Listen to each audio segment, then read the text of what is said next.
नमस्कार दोस्तों। आज हम आपको वट सावित्री व्रत पर सुने जाने वाले सत्यवान और सावित्री की कथा सुनाने जा रहे हैं। एक समय की बात है।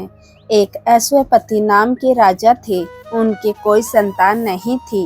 राजा ने संतान प्राप्ति के लिए अनेकों यज्ञ किए, जिसके फलस्वरूप उन्हें एक तेजस्वी कन्या की प्राप्ति हुई।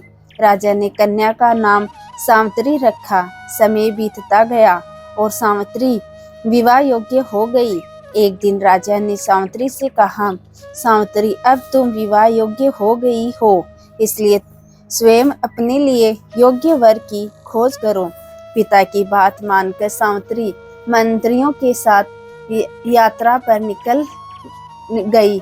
अनेक ऋषियों के आश्रमों, तीर्थों और जंगलों में घूम करने के बाद वह राजमहल लौट आई।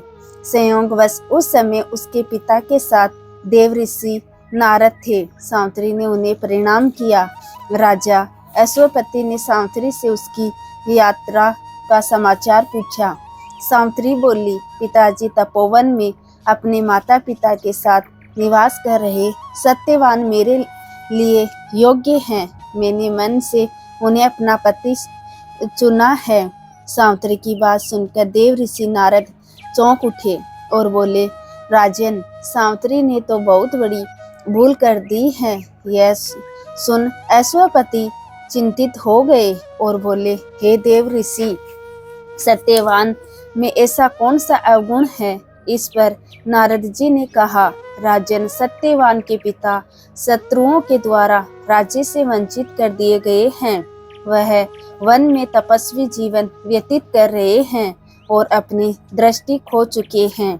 राजन, सबसे बड़ी कमी यह है कि सत्यवान अल्प आयु हैं।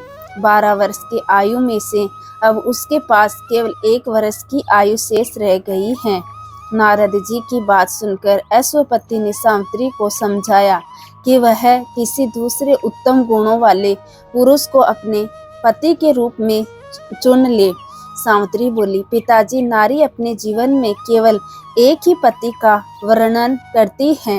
अब चाहे जो भी हो, मैं किसी दूसरे को अपने पति के रूप में स्वीकार नहीं कर सकती। पुत्री की हट के आगे पिता विवश हो गए और सावित्री का सत्यवान के साथ पूरे विधि विधान से विवाह करा दिया गया। विवाह के पश्चात सावित्री अपने पति और सास ससुर के साथ वन में रहने लगी। जैसे जैसे समय बीतने लगा, सावित्री के मन का भय बढ़ता जा रहा था। नारद जी के कहे अनुसार उसके पति की आयु मात्र 4 दिन बची। तब सावित्री ने 3 दिन पहले से व्रत रखना प्रारंभ कर दिया।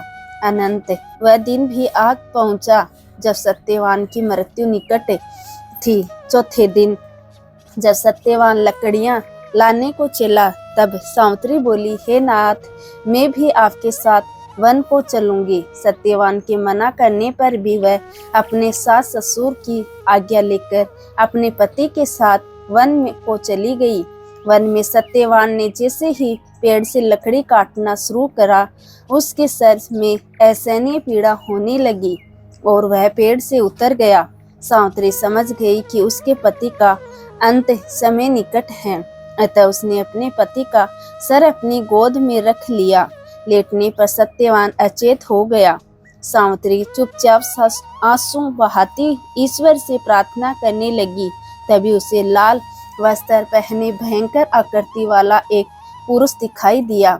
वह साक्षात यमराज थे। सावित्री बोली, महाराज, आप कौन हैं? यमराज ने उत्तर दिया, सावित्री, मैं यमराज हूँ और तुम्हारे पति के प्राण हरने आया हूँ। सावित्री बोली, प्रभु, सांसारिक प्राणियों को लेने तो आपके दूत आते हैं, क्या कारण है कि आज आपको स्वयं आना पड़ा? यमराज ने उत्तर दिया, सावित्री, सत्यवान धर्मात्मा तथा गुणों का सागर है। मेरे दूत ने ले जाने के योग्य नहीं है, इसलिए मुझे स्वयं आना पड़ा।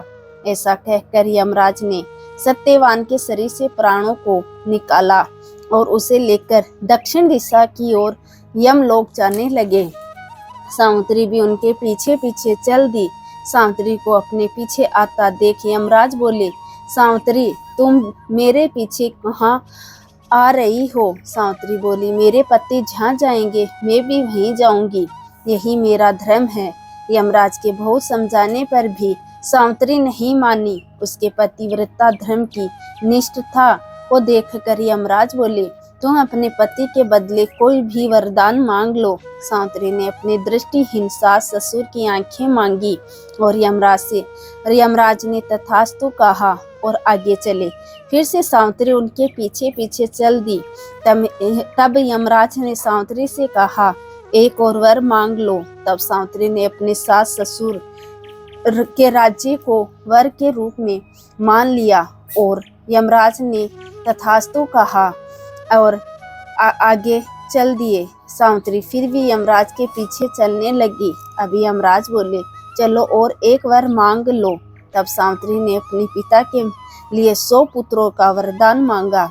यमराज ने तथास्तु कहकर सावित्री को वापस लौटने को कहा, लेकिन सावित्री नहीं मानी और फिर उनके पीछे चल दी। अब यमराज बोले, सावित्री, तुम मुझसे अपने पति के प्राणों के अलावा कोई भी वरदान मांग लो। तब सावित्री ने वर मांगा कि उसके सत्यवान से 100 पुत्र प्राप्त हो। इस बार भी यमराज तथास्तु कहकर आगे बढ़ने लगे, परंतु सावित्री फिर उनके पीछे चल दी। अभी यमराज बोले, मैंने तुम्हें सभी मनवांछित वर दे दिए हैं, अब तुम लौट जाओ। तब सावित्री बोले, महाराज, आपने मुझे सत्यवान से 100 यशस्वी पुत्रों का वरदान दिया है और सत्यवान के बिना पुत्र कैसे संभव होगा? ऐसा कहकर सावित्री ने यमराज को उलझन में डाल दिया। तब यमराज बोले, सावित्री, मैं तुम्हारी पतिव्रता धर्म से प्रसन्न होकर सत्यवान के प्राण छोड़ रहा हूँ और साथ साथ तुम्हें आशीर्वाद भी देता हूँ कि तुम्हारी यह कहानी युगों युगों तक सुनाई जाएगी।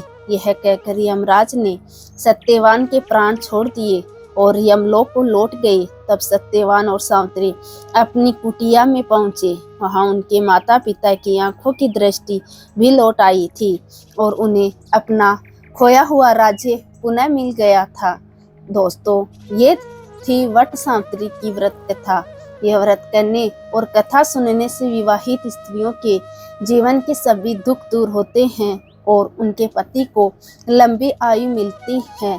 तो दोस्तों, कैसी लगी आपको आज की हमारी ये कहानी? कमेंट करके ज़रूर बताएं और साथ ही साथ मेरे चैनल को सब्सक्राइब करना ना भूलें। धन्यवाद दोस्तों।